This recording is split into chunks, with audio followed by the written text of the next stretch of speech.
মোহতারাম হাজরিন, রমাদান মাস, যে মাসে আল্লাহ তাআলা কোরআন নাজিল করেছেন।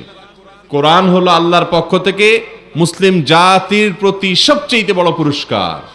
সবচেয়ে বড় পুরস্কারটা দেওয়া হয় সবচেয়ে বড় অনুষ্ঠান করে, ঠিক না বেঠিক? সবচেয়ে বড় অতিথির হাত দিয়ে। যত দামি পুরস্কার হয় তত দামি অনুষ্ঠানে দামি ব্যক্তির মাধ্যমে দেয়া হয়। মুসলমান জাতির প্রতি আল্লাহর যত পুরস্কার আছে তার মধ্য থেকে অন্যতম শ্রেষ্ঠ সেরা নেয়ামত এবং পুরস্কার হলো কোরআনে কারীম। যেই কোরআন আমাদেরকে পথ দেখায় জান্নাতের, যে কোরআন আমাদেরকে নিষেধ করে জাহান্নাম থেকে, যে কোরআন আমাদের কল্যাণের পথ দেখায়, সেই কোরআন আল্লাহ তাআলা কখন দিয়েছেন? রমজান মাস। তাহলে এখান থেকে রমজান মাসের শ্রেষ্ঠত্ব, এটা যে অন্য যে কোনো সময়ের চাইতে আল্লাহর কাছে মর্যাদাবান, এটা বোঝা যায় কি যায় না? আল্লাহ রাব্বুল আলামিন সেই রমাদান মাসে অনেকগুলো করণীয় কাজের নির্দেশনা দিয়েছেন তিনি অথবা তার রাসূল সাল্লাল্লাহু আলাইহি সাল্লামের মাধ্যমে। কিন্তু আমাদের দেশে রমজান আসলে 4টা কাজের কথা আমরা জানি। রমাদান মাসই হলো 4 কাজ করা। রমজান বলতে আমরা কয় কাজ করা বুঝি? 4 কাজ। কি কি? রোজা রাখা। অনেক কপাল পোড়া তো আছে, নাম কেউ আসতে মুসলমান রোজাও রাখে না, সিয়ামও রাখে না, আছে না নাই? সিয়াম পালন করা, ইফতার করা, তারাবি পড়া, আর ভোর রাত্রে সাহরি খাওয়া। কাজ কয়টা হইল? রমজান মানে 4 কাজ। রোজা রাখা, ইফতার করা, তারাবি পড়া, সাহরি খাওয়া। অথচ রমজান মানে কি শুধু এই 4 কাজ? আরো কাজ আছে না নাই? আছে। আজ আমরা সেটাই জানবো ইনশাআল্লাহ, যে রমাদান মানে কি, শুধু এই 4 কাজ না আরো কি আছে, সেগুলো কি কি আমরা জানবো ইনশাআল্লাহ। কিন্তু শুরুতেই আমরা নিয়ত করে নেই, যেগুলো আজকে জানবো সেগুলো অনুযায়ী আমল করবো তো ইনশাআল্লাহ। আল্লাহ তাআলা আমাদের সবাইকে তৌফিক দান করুন। সম্মানিত হাজরিন, রমাদান মাস আসলে আল্লাহ রাব্বুল আলামিনের পক্ষ থেকে রহমতের, দয়ার সমস্ত দুয়ার এবং ভান্ডার উন্মুক্ত করে দেওয়া হয়। যারা সৌভাগ্যবান তারা এই মাসে, এই চান্সে, এই সুযোগে আল্লাহর রহমত নিজের ঝুলিতে বেশি থেকে বেশি পরিমাণ ভরে নেয়। আর যারা হতভাগা, কপাল পড়া, এরা রমজান আসলে ওই যে গতানুগতিক 2-4টা ট্র্যাডিশনাল কাজ করে রমজানকে শেষ করে দেয়। রমজান শেষে তাদের তেমন কোনো অর্জন থাকে না। ভাইরা আমার, সেজন্য রমাদান মাসকে নিজের আমল এবং ইবাদতের ভরা বসন্ত মনে করতে হবে। ভরা বসন্ত, সুযোগ। বছরের অন্য সময় ইবাদতের আমাদের ঘাটতি থাকে, ত্রুটি থাকে, আমলের ঘাটতি থাকে। এই সব ঘাটতি পূরণ করার জন্য ইবাদতের মৌসুম হিসেবে আল্লাহ তাআলা দিয়েছেন কোনটা? রমাদান মাস। এই রমাদান মাসে কোরআন এবং হাদিসের আলোকে আজ আমরা 20টি আমলের কথা বলবো ইনশাআল্লাহ। কয়টা আমল? 20টি আমল। এই 20টি আমল যদি আপনি করেন ইনশাআল্লাহ আপনার রমাদান সার্থক হবে, সফল হবে। আপনার রমজান সাধারণ মানুষের রমজানের মতো হবে না। আপনি রমাদানের আসল লাভবান সিয়াম পালনকারী মুসলমান হইতে পারবেন। রমজান মাস উপলক্ষে সেই 20টি আমলের ভিতরে একটা আমল হবা, প্রথম আমল হলো রমাদান মাসের চাঁদ দেখা, অর্থাৎ শাবানের শেষের দিনে, আবার রমজান মাসের শেষেও শাওয়ালের চাঁদ দেখা। চাঁদ দেখা এটা একটা আমল, এটা একটা কি? কিন্তু আজকাল চাঁদ দেখা দেখি নাই, আছে? এখন সবাই টেলিভিশন বা ফেসবুকের দিকে তাকায় যে চাঁদ দেখার খবর আসছে না নেই, ঠিক না ঠিক? অথচ আকাশে চাঁদ দেখা সুন্নাত। আকাশে চাঁদ দেখা কি? চাঁদ দেখার একটা দোয়াও আছে। আপনি যদি আকাশে চাঁদ না দেখেন তাহলে দোয়া কেমনে পড়বেন? এই আমলটা আমাদের সমাজ থেকে বিদায় হয়ে গেছে কি যায় নাই?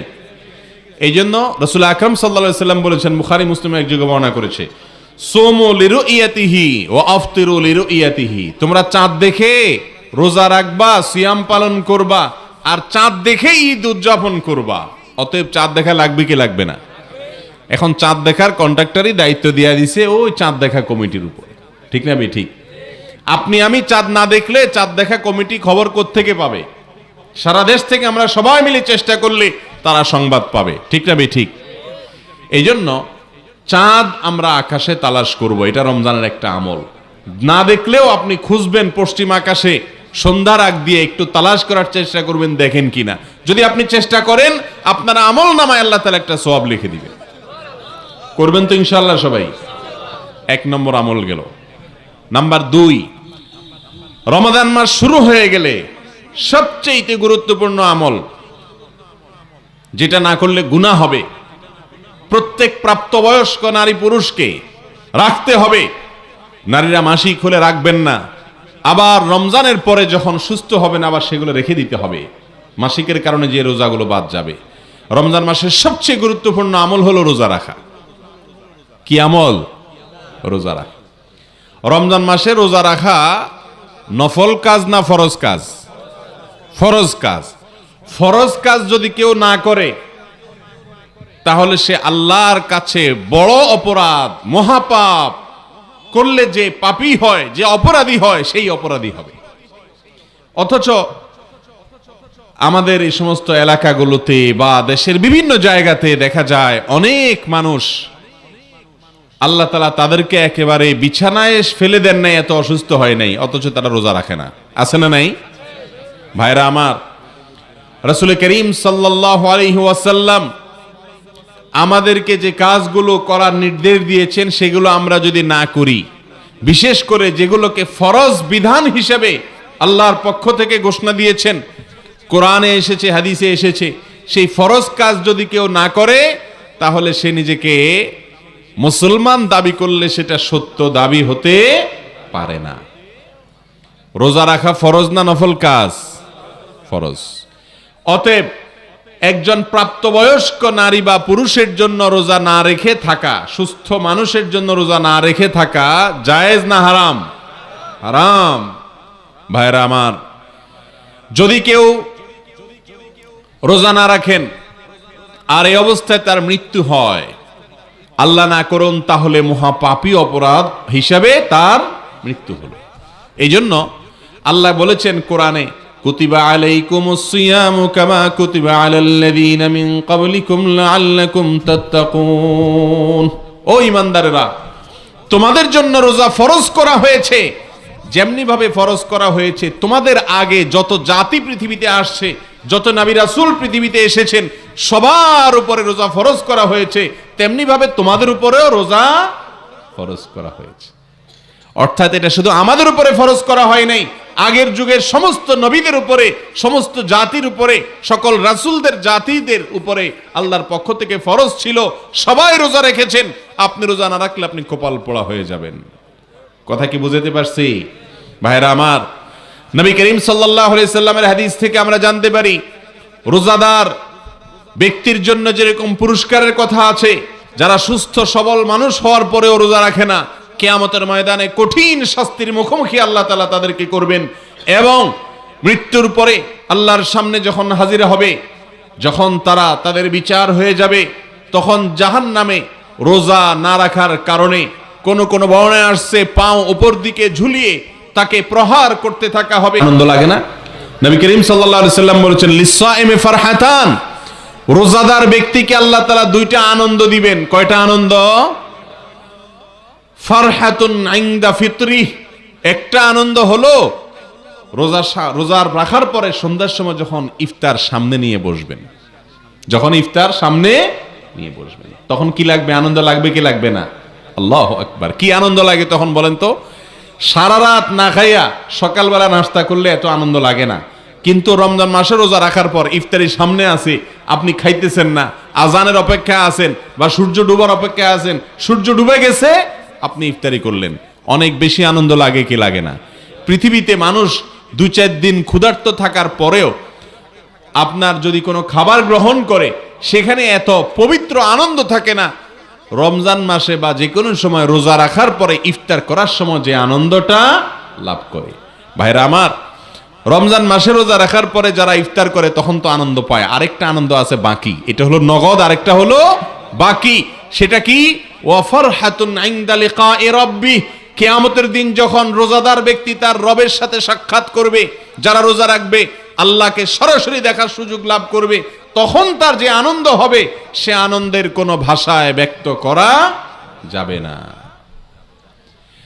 শুধু তাই নয়, রাসূল করিম সাল্লাল্লাহু আলাইহি সাল্লাম বলেছেন জান্নাতের একটা দরজা আছে, একটা গেট আছে, স্পেশাল একটা গেট। গেটটার নাম হলো রাইয়ান। কি নাম? রাইয়ান। অনেক মানুষের নাম আছে রাইয়ান, ভালো এই নাম, অসুবিধা নেই। জান্নাতের একটা গেটের নাম আছে ভিআইপি গেট, এটার নাম হলো রাইয়ান।